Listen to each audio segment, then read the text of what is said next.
So we have a patient who is having painful tingling sensation and burning sensation in her foot for 1 year. Very common MCQ that is asked from biochemistry. This is very essential. So on examination, she has poor position sense in her bilateral lower extremity.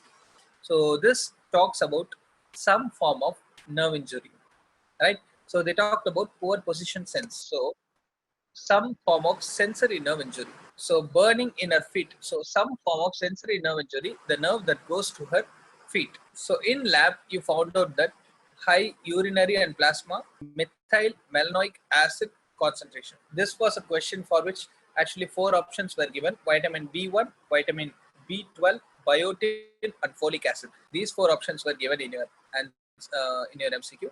So the woman is suffering from B12 deficiency, which is cobalamin, because cobalamin is a necessary cofactor for the enzyme methyl malanoyl CoA mutase. So here they talk about methyl malanoic acid concentration is high, which means the enzyme methyl malanoyl CoA, it is going to isomerize this methyl malanoyl CoA into succinyl CoA as a step in TCA cycle. So in this deficiency, so this methyl malonyl CoA mutase is not going to be working.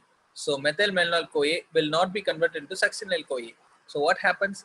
Methyl malanoic acid or methyl malonyl CoA keeps on building up in your bloodstream. So that is going to be shown either in your blood plasma or it's going to be shown in your urine. So indirectly they are trying to say that the patient that you are dealing with is having methyl malanoic acid concentration high. So which means it is not methyl malonyl CoA is not converted to succinyl CoA. What is causing that? What is making that happen? It is vitamin B12, that is cobalamin. So there is some problem with the cobalamin that is affecting this transfer from methyl malonyl CoA to succinyl CoA. So what is that going to be? It is going to be a deficiency. So it's going to be a deficiency because less cobalamin, that's why it is not acting. So vitamin B12 deficiency is the answer. Is that clear? Very important MCQ it is. So in the entire biochemistry, this MCQ is most important for your case. Now we have a long case here. A 7-year-old male child admitted to the hospital for pain in his left thigh, increased in severity recently, and then he cannot walk further.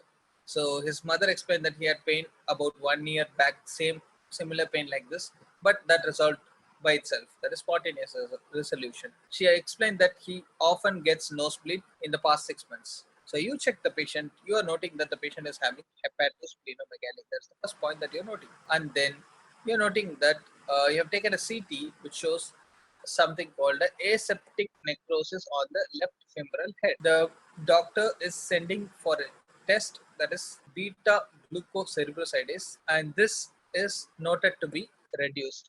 A significant reduction in beta glucocerebrosidase. So it's a direct question. So name the disease that share the similar mode of inheritance as the disease experienced by the patient. So the answer here is PKU, because beta glucocerebrosidase means they are talking about Gaucher's disease. So a similar pattern, which means they are talking about Gaucher disease, autosomal recessive.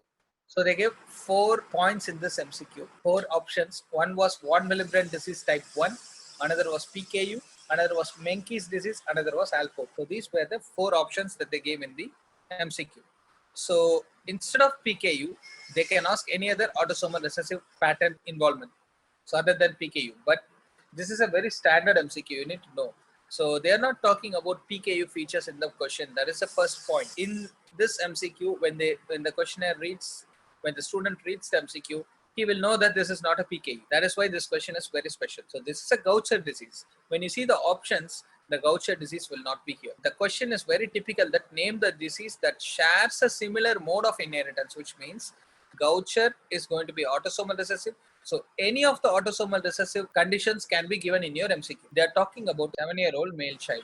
So this is a very typical MCQ where the only possible autosomal recessive pattern they are going to ask is going to be PKU. That is why PKU is important. That's why I said the second most important MCQ is this. I repeat, cannot walk, hepatosplenomegaly, necrosis, aseptic necrosis of left femoral head, low level of beta glucocerebrosidase, all talks about Gaucher's disease. So the child is having Gaucher's disease. They did not ask what is the diagnosis of the patient. It is a clear pattern that they gave beta glucocerebrosidase deficiency. They did not ask what is the mode of inheritance of the disease mentioned above.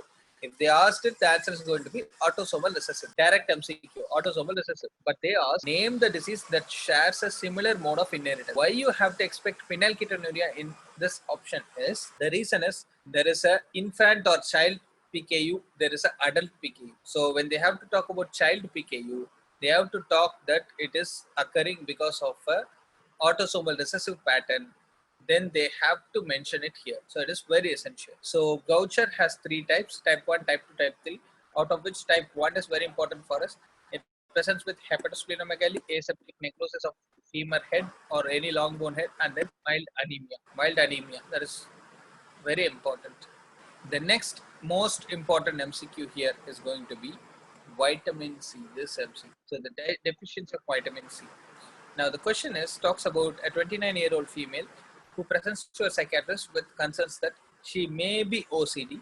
She explains that she has become extremely obsessed with making sure that her fruits and vegetables are completely sanitized by first rinsing with water exactly for 60 seconds and then boiling for exactly for 60 minutes. She refuses to eat any fruits or vegetables that did not undergo this process. So what is happening here? She is overboiling her fruits and vegetables, so she is destroying all the vitamin C from those fruits and vegetables. So vitamin C is totally destroyed because it's a heat labile and water soluble vitamin, so it's completely destroyed. So patient is going to get scurvy. So swollen gums, bruising, anemia, poor wound healing. Anybody who boils their food or fruits for a longer time than it is necessary, the vitamin C is going to get completely destroyed. This is very important MCQ. The next important MCQ is decreased activity of pyruvate dehydrogenase. A 49 years old man who is on post-op day 4 following a radical nephrectomy is noted to have a temperature of 103 plus. So a pulse of 107, that is tachycardia, and a BP is low, that is he's in shock. So a patient underwent a kidney surgery following which he is in a shock, septic shock. That's what they are trying to say. Now the ABG shows a pH of 7.19 and a PCO2 of 26. And sodium is going to be 137, chloride is 100, bicarb 14. So the patient is in acidosis. So septic shock and in acidosis. CBC shows significant leukocytosis with bandemia.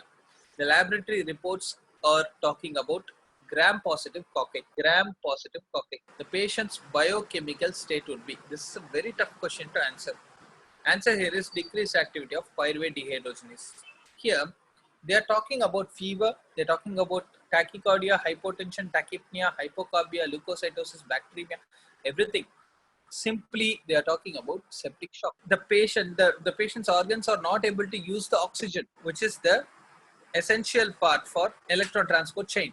The patient is not able to use the available oxygen. So what happens here is the NADH keeps on building up.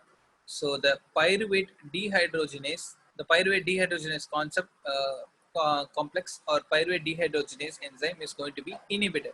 So the pyruvate dehydrogenase complex is decreased in this patient as the metabolic products of the glucose is diverted to lactate production because of the non-oxygen situation and aerobic glycolysis.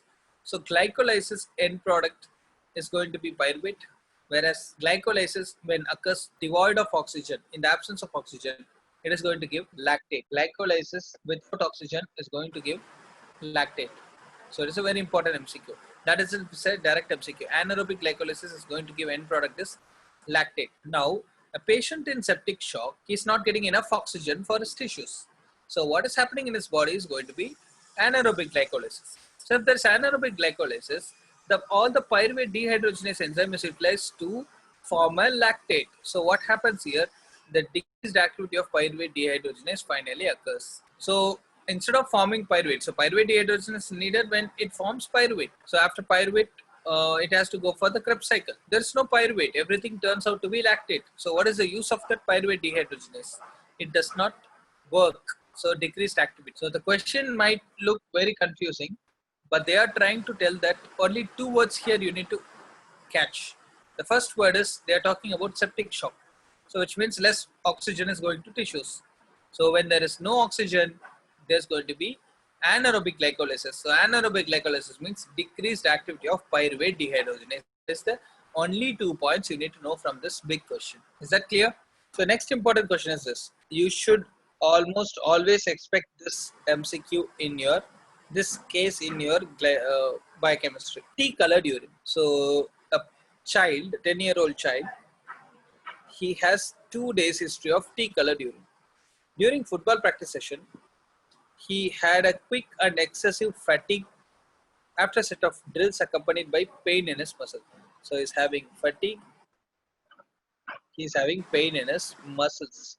So it talks about his muscles. The doctor have checked the blood test. Elevated creatine kinase and myoglobin levels is seen, specifically myoglobin levels. A muscle biopsy was done, which showed glycogen deposits along with lack of myophosphorylates activity. Which biochemical reaction cannot occur in this patient because of this lack of myophosphorylase activity? This is a question.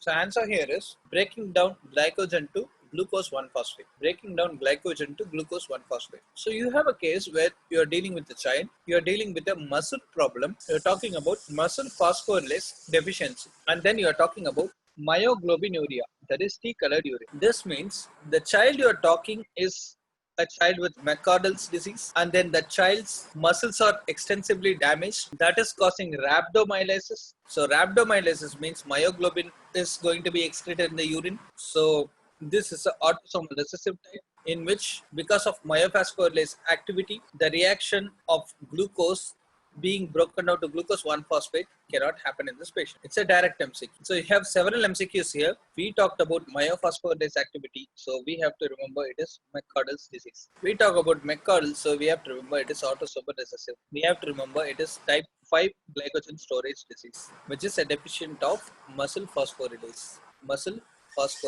So what reaction not happening? So glycogen cannot turn into glucose 1-phosphate.